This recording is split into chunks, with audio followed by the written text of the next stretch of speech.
US President Donald Trump has visited the border with Mexico, where he was briefed by border security personnel on site.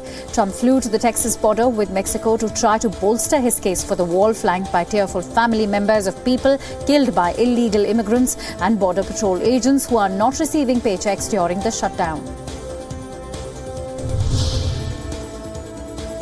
Democratic Speaker of the House Nancy Pelosi has said there was a pathway to end the partial government shutdown. Pelosi called on President Donald Trump to end the shutdown and allow a discussion on what is the best way to protect the border. Trump reiterated that he may declare a national emergency if Congress does not meet his demand for billions of dollars to construct a wall along the US-Mexico frontier.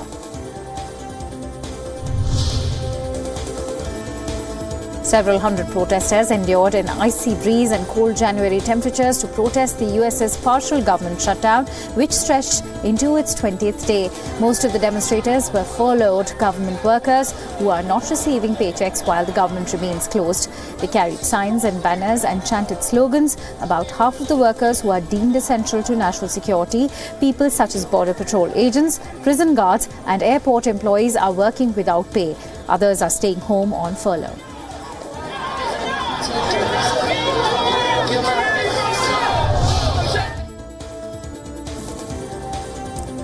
The British government said it will accept a demand by Parliament to set out its Plan B within days if Prime Minister Theresa May's deal is rejected next week. Parliament has voted in favour of the so-called Grieve Amendment, calling on the government to set out its Plan B within 3 working parliamentary days of the January 15th vote, rather than the 21 days specified in Brexit law. British opposition Labour Party leader Jeremy Corbyn has said that a national election would take priority over a new referendum on Brexit. Corbyn stressed Labour would vote against Prime Minister Theresa May's Brexit deal next week, and that if Parliament voted it down, then there should be a general election.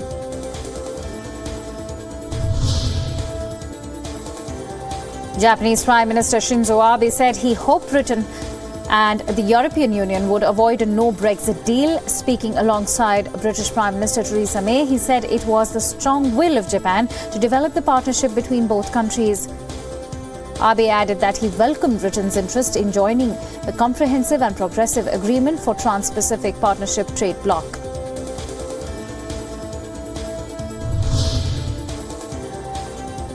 Congo's Catholic Church, one of the country's most respected institutions, has challenged Thursday's official results, suggesting its tally did not give victory to opposition leader Felix Tshisekedi. Though bishops stopped short of naming a winner, the announcement sets up a potential showdown with President Joseph Kabila's government over a poll many fear could provoke more violence in the vast and volatile nation of 80 million people.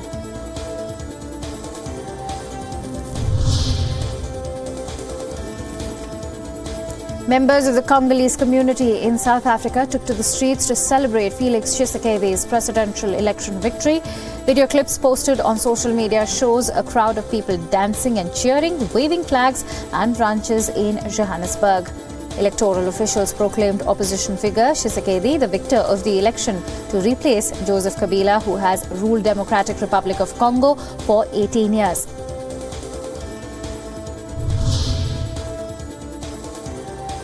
US Secretary of State Mike Pompeo has accused Barack Obama of sowing chaos in the Middle East by failing to adequately confront Islamist militants in a blistering critique of the policies of President Donald Trump's predecessor.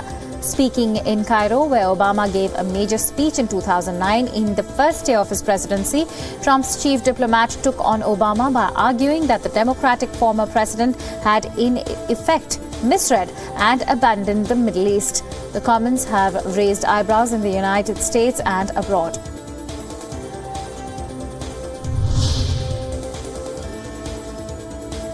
The snow in southern German town in Bavaria declared a state of emergency and called for the army's help to clear snow from roofs of public and private buildings.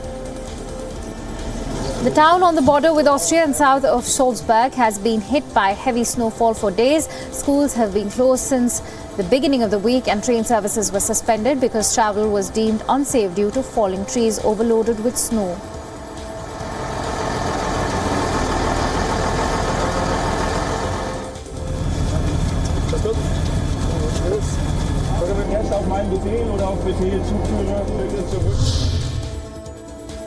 Beachgoers in England were delighted when a giant RAF Hercules aircraft landed on Saunton Sands. Footage posted to social media shows the aircraft landing on the sand and then taking off again. A witness said the sight was very exciting, and RAF spokesperson informed that the landing was part of routine training.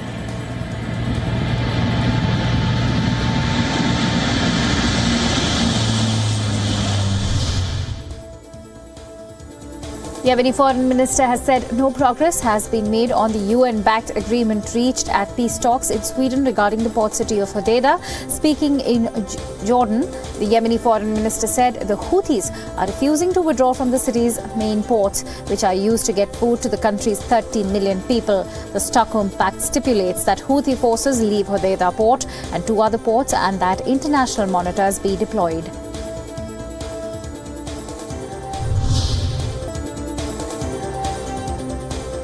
A court in Dortmund has rejected a lawsuit against a German clothing retailer over a deadly 2012 fire at a Karachi garment factory, arguing that the statute of limitations for the victims' rights to compensation had expired. The plaintiffs, who were injured and lost family members, had sued KIK for €30,000 each in damages. They claimed the retailer was partly responsible for neglecting fire safety regulations at the factory, where over 250 people were killed.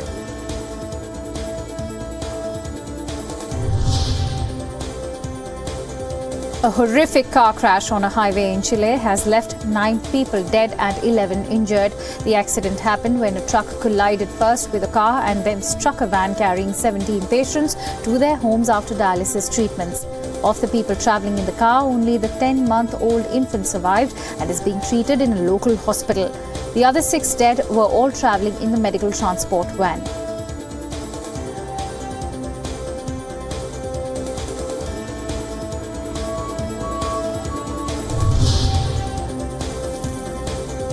The wild puma that was rescued from a treetop in a Santiago neighborhood last week has been released back into the wild.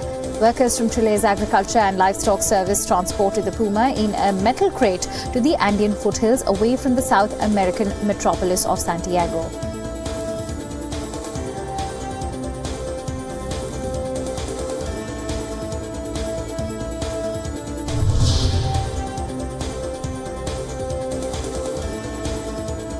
Four men have been put on trial for stealing a gold coin the size of a manhole cover from one of Germany's flagship museums in a daring nighttime heist using a ladder and a wheelbarrow. German authorities believe the 100 kg Canadian big maple leaf, once recognized as the biggest gold coin in the world, has been melted down since its theft from Berlin's Bode Museum in March 2017.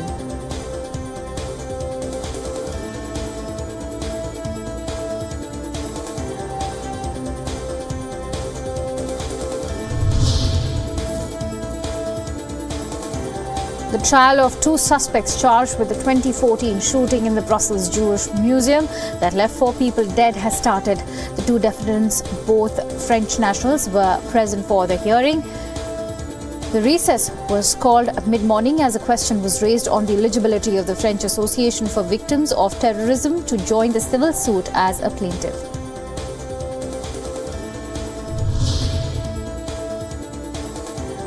A Mirage 2000 fighter jet with 2 pilots on board has disappeared in a mountainous area in eastern France.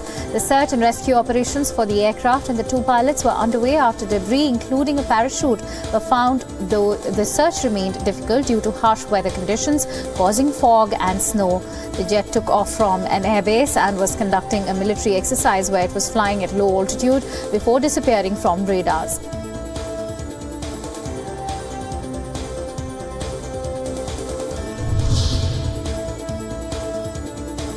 2 people have been found dead following a plane crash in northern Spain. The plane crash took place in the Basque region, which was experiencing foggy conditions. Rescuers recovered the first body just 50 meters from the wreckage.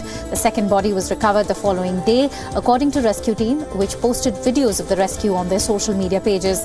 They further confirmed that the bodies have been removed from the mountain for identification.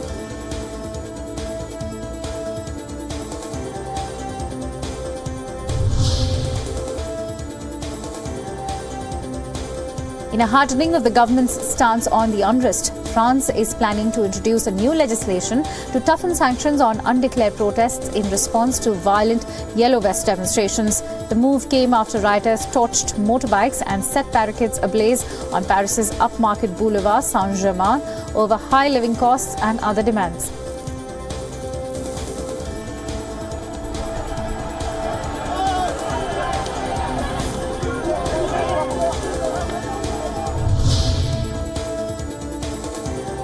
China has said Washington and Beijing have made progress on structural issues such as forced technology transfers and intellectual property rights in talks this week. The three-day talks in Beijing that wrapped up on Wednesday were the first face-to-face negotiations since US President Donald Trump and his Chinese counterpart Xi Jinping met in Buenos Aires in December and agreed on a 90-day truce in a trade war that has disrupted the flow of hundreds of billions of dollars of goods.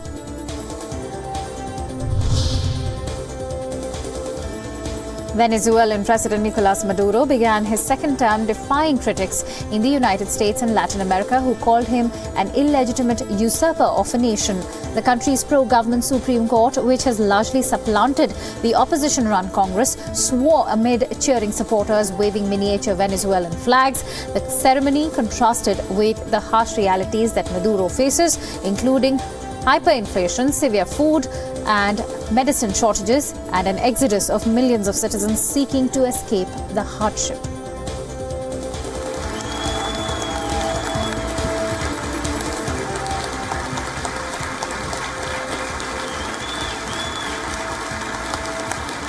De la llave del arca ubicada en el Salón Elite.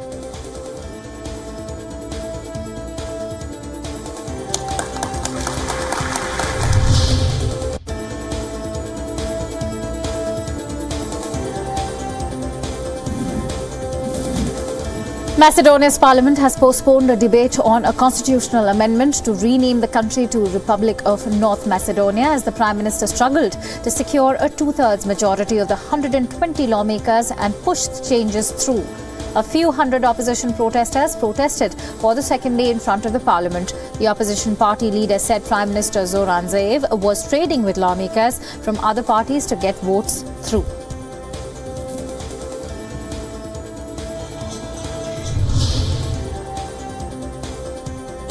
In news from India, Central Bureau of Investigation Chief Alok Verma has been removed from his post after a marathon meeting of high-powered selection committee led by Prime Minister Narendra Modi. Verma, a 1979 batch IPS officer, was shunted out from the high-profile post on the charges of corruption and dereliction of duty, making him the first chief in the history of the agency to face such action. There were 8 counts of charges against him in the CVC report presented before the committee. The decision for the removal was taken by a majority, with Congress leader Kharge opposing the move.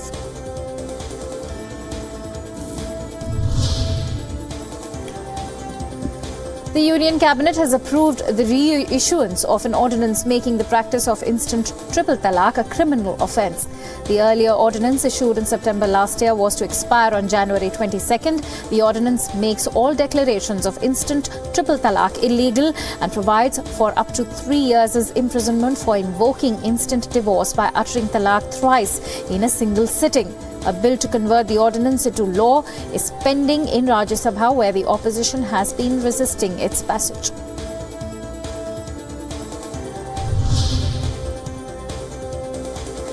A plea challenging the 10% quota given to economically weaker upper castes in jobs and education has been filed in the Supreme Court.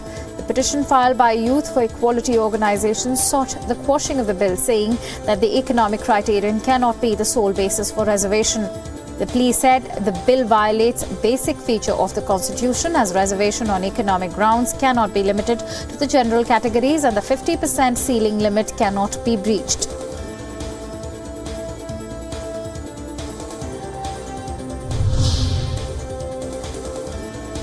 Rahul Gandhi is on a 2-day visit to the United Arab Emirates. The Congress president will meet the workers' community at a Dubai labour accommodation on day 1.